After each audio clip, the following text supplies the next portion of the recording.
ஜெய் ஸ்ரீராம். ஓரங்கட்டப்பட்ட அண்ணாமலை, விரட்டப்பட்ட அண்ணாமலை, விரட்டப்படும் அண்ணாமலை, பாஜகவை விட்டு வெளியேறும் அண்ணாமலை, புது கட்சி, தனி கட்சி தொடங்கும் அண்ணாமலை அப்படின்ற மாதிரிலாம் பாஜக எதிர்ப்பாளர்கள் பேசினா பரவாயில்ல. ஆனா இங்க பாஜக ஆதரவாளர்களா இருக்கிறவங்க, பாஜக நிர்வாகிகளா இருக்கிறவங்க இது மாதிரிலாம் பேசிட்டு வராங்க.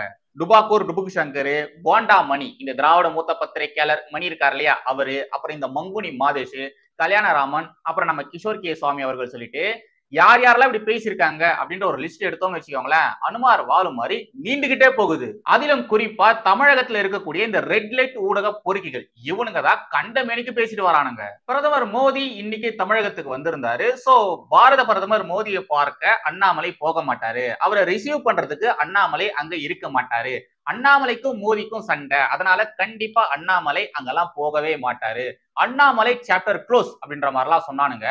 அப்போ இது என்ன, இது என்னடா சொல்ல முடியாதுங்க. இந்த இமேஜை ஷேர் பண்ணி அண்ணாமலையை ஓங்கி அடித்த மோடி, விமான நிலையத்தை விட்டு வெளியேற சொன்ன மோடி அப்படின்ற மாதிரிலாம் இவனுங்க பரப்புனாலும் பரப்பவானுங்க.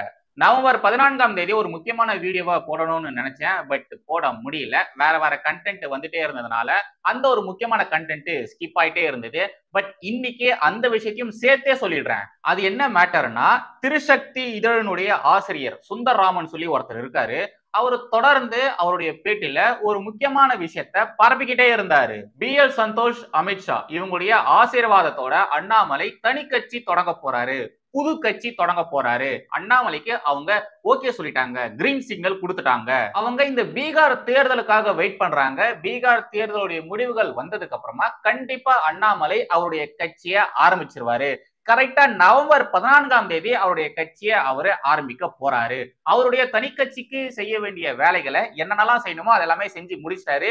ஜஸ்ட் அவருடைய கட்சி பெயரையும் சின்னத்தையும் அனௌன்ஸ் பண்றது மட்டும்தான் பாக்கி அப்படின்ற மாதிரிலாம் இவரு இந்த சுந்தராமன் இருக்கார் இல்லையா அவரு சொல்லிட்டு தெரிஞ்சாரு. திரு சுந்தராமன் இருக்கார் இல்லையா இவரு திராவிட மூத்த பத்திரிகையாளர் திரு மணி மாதிரியோ, இல்லனா இந்த டுபாக்கூர் டுபுக் சங்கர் மாதிரியோ, இல்லனா இந்த மங்குனி மாதேஷ் மாதிரியோ வாய வாடகைக்கு விட்டு பிழைப்பு நடத்தக்கூடிய நபர் கிடையாது.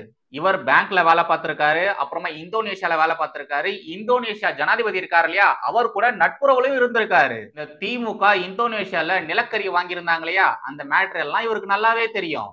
அப்புறம் ரொம்ப முக்கியமான பாயிண்ட், திரு சுப்புஜி அவர்களுடைய திராவிட மாயை புத்தகம் இருக்கு இல்லையா அந்த ஒரு புத்தகத்தை இங்க இருக்கக்கூடிய பப்ளிஷர்ஸ் வெளியிட பயங்கரமா பயந்தாங்க. யாருமே முன் வரவே இல்லை. அந்த நேரத்துல அந்த திராவிட மாயை புத்தகத்தை ரிலீஸ் பண்ணது இவர் தான், திரு சுந்தர்ராமன் அவர்கள் தான். சோ திரு சுந்தர்ராமன் அவர்கள் சொன்ன அந்த தனிக்கட்சி விவகாரம் இருக்கு இல்லையா, அண்ணாமலை நவம்பர் 14ஆம் தேதி தனிக்கட்சி தொடங்குவார் அப்படின்ற மாதிரிலாம் சொல்லிட்டு இருந்தார் இல்லையா, தொடர்ந்து சொல்லிக்கிட்டே இருந்தார் இல்லையா, அந்த விவகாரம் எப்போ நடக்கும்னு நான் வெயிட் பண்ணிட்டு இருக்கேன். இன்னைக்கு நவம்பர் 19 ஆயிடுச்சு. இவர் சொன்ன அந்த விவகாரம் எப்போ நடக்கும்? ஏன்பா நான் நவம்பர் 14ன்னு சொன்னேன், ஆனா நவம்பர் 14 2025ன்னு ஆண்டோட சொன்னேனா? இல்ல அப்படின்ற மாதிரி கேட்காத வரைக்கும் சந்தோஷம், அது மாதிரி சொல்லாத வரைக்கும் சந்தோஷம். எப்பொழுதும் எதிராசன் வடிவழகு என் இதய தொழுதால் இல்லை எனக்கெதிர் இல்லை எனக்கெதிர் இல்லை எனக்கெதிரே. ஸ்ரீமதே ராமானுஜாய நமஹா. எனதருமை தேசியவாதிகள் அனைவருக்கும் வணக்கம். நம்முடைய பாரத பிரதமர் நரேந்திர மோடி அவர்கள் கடந்த 10 ஆண்டுகள்ல தமிழக விவசாயிகளுக்காக ஏகப்பட்ட நலத்திட்டங்களை கொண்டு வந்திருக்காரு. தமிழகம் மட்டும் கிடையாது, இந்தியா முழுக்க இருக்கக்கூடிய விவசாயிகளுக்காக கொண்டு வந்திருக்காரு.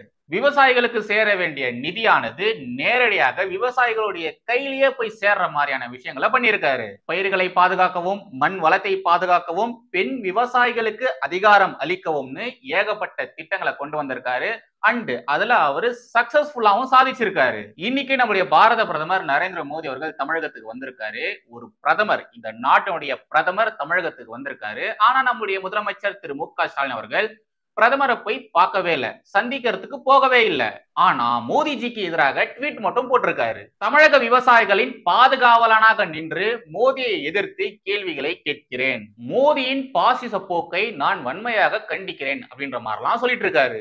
ஐயா முதல்வர் ஐயா, நீங்கள்லாம் விவசாயிகளின் நலனை குறித்து பேசுறதெல்லாம் பார்க்கும்போது உண்மையாலேயே வேடிக்கையா இருக்கு ஐயா. தமிழகத்திலேயே இல்ல, இந்தியாவிலேயே இல்ல இந்த உலகத்திலேயே விவசாயிகள் மீது குண்டாஸ் போட்ட ஒரே அரசு நம்ம விடியா மாடல் திராவிட மாடல் அரசு தான். விவசாயிகளுக்கு எதிராக, மீனவர்களுக்கு எதிராக இவங்க என்னெல்லாம் பண்ணிருக்காங்க. ஆனா சோசியல் மீடியால என்னடானா இந்த திமுக தான் உலகத்திலேயே யோகியவான் கட்சி அப்படின்ற மாதிரி இந்த ஊபிஸ்கள் பேசிட்டு வரானுங்க.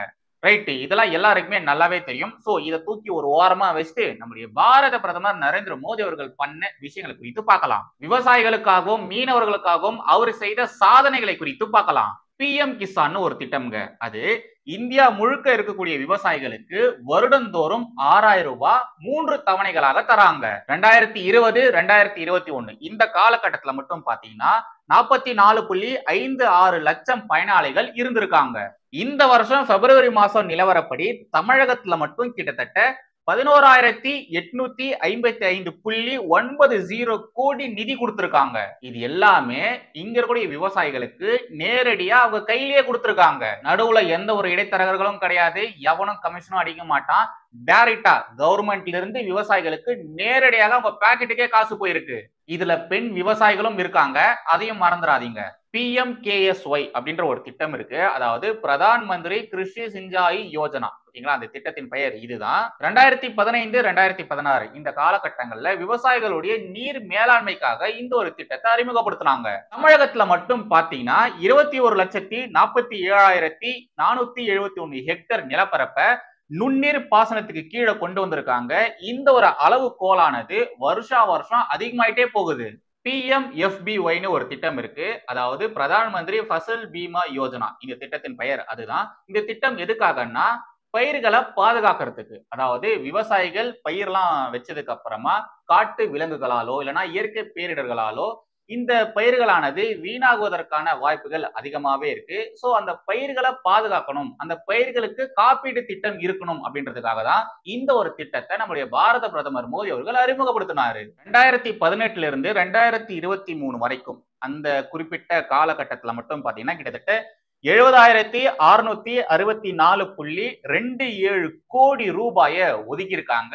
இந்த அளவுகோலானது வருஷா வருஷம் அதிகமாயிட்டே தான் போயிட்டு இருக்கு. அதே மாதிரி PM கிசான் மன்தன் அப்படின்ற ஒரு திட்டம் இருக்கு. இந்த திட்டம் எதுக்காகன்னா 60 வயதை கடந்த விவசாயிகள் இருப்பாங்க இல்லையா, அவங்களுக்கு மாசம் மாசம் 3,000 ரூபாய் கொடுக்குறாங்க. அந்த 3,000 ரூபாய் ஓய்வூதியம் மாதிரி கொடுக்குறாங்க. இந்த திட்டத்தினால தமிழகத்துல மட்டும் எத்தனை லட்ச பயனாளிகள் இருக்காங்க தெரியுமா? அப்புறம் மண் ஆரோக்கியத்திற்காக அட்டை கொடுத்திருக்காங்க. அப்புறம் விவசாயிகளுக்காக கிசான் கிரெடிட் கார்டுன்னு ஒரு திட்டம் இருக்கு. இது மாதிரியான விஷயங்கள் தமிழகத்துல இருக்கக்கூடிய விவசாயிகளுக்கு மட்டும் கிடையாது, இந்தியாவில் இருக்கக்கூடிய எல்லா விவசாயிகளுக்கும் கொடுத்திருக்காங்க. ஏகப்பட்ட திட்டங்கள் இவங்களுக்காகவே மத்திய அரசு உருவாக்கி இருக்கு. இதை தவிர்த்து ஈநாம்னு ஒரு திட்டம் இருக்கு. ஈநாம் இது எதுக்குன்னா மண்டிகளை இணைக்கும் நாடு தழுவிய டிஜிட்டல் பிளேஸ். அதாவது இந்த டிஜிட்டல் மார்க்கெட்டிங்லாம் சொல்லுவோம் இல்லையா, அத மாதிரி விவசாயிகளுக்காக இந்த ஒரு ஸ்கீமை கொண்டு வந்திருக்காங்க. AIF எனப்படுகிற வேளாண் உள்கட்டமைப்பு நிதி, பரம்பரகத் விகாஸ் யோஜனா, நிலையான வேளாண்மைக்காக தேசிய இயக்கம், PM மைக்ரோ உணவு பதப்படுத்தும் நிறுவனங்கள், தேசிய தேனீ வளர்ப்பு மற்றும் தேனீ இயக்கம், PM மத்ஸ்ய சம்பதா யோஜனா, ராஷ்டிரிய கிருமி விகாஸ் யோஜனா, தேசிய மிஷன் கால்நடைகள், அப்புறம் பால் வளத்தை மேம்படுத்துறதுக்காக உள்கட்டமைப்பு வசதிகள், கூட்டுறவு சீர்திருத்தங்கள், ஒருங்கிணைந்த தோட்டக்கலை மேம்பாடு, அப்புறம் இந்த மூங்கில் விவசாயம் பண்றாங்க இல்லையா, அவங்களுக்கு தேவையான விஷயங்கள், அப்புறம் விவசாயிகளுக்காக டிஜிட்டல் மிஷன் சொல்லி நிறைய பண்ணிருக்காங்க. பாஜக ஆட்சி அதிகாரத்துக்கு வந்ததுக்கு அப்புறமா அவங்க பண்ண விஷயங்களை சொல்லணும்னா, இது மாதிரி நலத்திட்டங்கள் இருக்கு இல்லையா, இது குறித்து நம்ம சொல்லணும்னா அடுத்த ஒரு 5-10 வருஷத்துக்கு சொல்லிக்கிட்டே போகலாம். விவசாயிகளுக்காகவும் மீனவர்களுக்காகவும் உழைக்கக்கூடிய ஒரே தலைவர்னா அது நம்முடைய பாரத பிரதமர் நரேந்திர மோடி அவர்கள் மட்டும்தான். ஆனா இங்க இருக்கிற நம்முடைய திராவிட அப்பா திரு மு.க. ஸ்டாலின் அவர்கள் என்ன சொல்றாரு? கோ பேக் மோடி, விவசாயிகளை வஞ்சிக்கும் மோடி, தமிழர்களை வஞ்சிக்கும் மோடி அப்படின்ற மாதிரி இல்லாத பொல்லாத அவதூறுகளை பரப்பிட்டு வராரு. எங்க இப்ப சொல்லக்கூடிய இந்த கருத்துக்களை தேர்தல் காலகட்டங்கள்ல பரப்புரையின் பொழுது விவசாயிகள் கிட்ட போய் சொல்லுங்க பாப்போம். மோடி தலைமையிலான மத்திய பாஜக அரசு வந்ததுக்கு அப்புறமாகத்தான் விவசாயிகள் நிம்மதியா இருக்காங்க, விவசாயிகள் பாதுகாப்பா இருக்காங்க. அவர் வந்ததுக்கு அப்புறமாகத்தான் விவசாயிகளுக்கு சேர வேண்டிய நிதியானது எந்த ஒரு தடங்களும் இல்லாம, எந்த ஒரு இடைத்தரகர்களும் இல்லாம, எவனாலையும் திருட முடியாம நேரடியாக அரசாங்கத்துக்கிட்ட இருந்து விவசாயிகளுக்கும் மீனவர்களுக்கும் அந்த பணமானது போய் சேருது. விவசாயத்தையும் விவசாயிகளையும் பாதுகாக்க நம்முடைய மோடி அவர்கள் ஓய்வே எடுக்காம உழைச்சிட்டு இருக்காரு. ஆனா இங்க இருக்கக்கூடிய தலைவர்கள் என்ன பண்றாங்க? நடக்கக்கூடிய விஷயங்களை அப்படியே மூடி மறைக்கிறாங்க. அவங்க கிட்ட இருக்கக்கூடிய ஊடக பலத்தை வச்சுக்கிட்டு மத்திய அரசு செய்யக்கூடிய விஷயங்களை அப்படியே மூடி மறைக்கிறாங்க.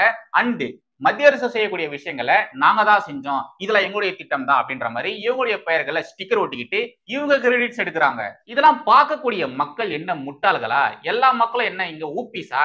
கிடையாது. நாம இப்போ இது மாதிரி இருக்கிறோம்னா அதுக்கு காரணம் யாரு, யாரால நாம இப்படி மாறி இருக்கோம் அப்படின்றது அந்த மக்களுக்கு தெரியாதா? அந்த மக்கள் எப்போ இந்த விஷயத்த சொல்லணுமோ அப்போ சொல்லுவாங்க. எப்படி சொல்லுவாங்க? அவங்களுடைய ஓட்டு, அவங்க ஓட்டு மூலியமா சொல்லுவாங்க.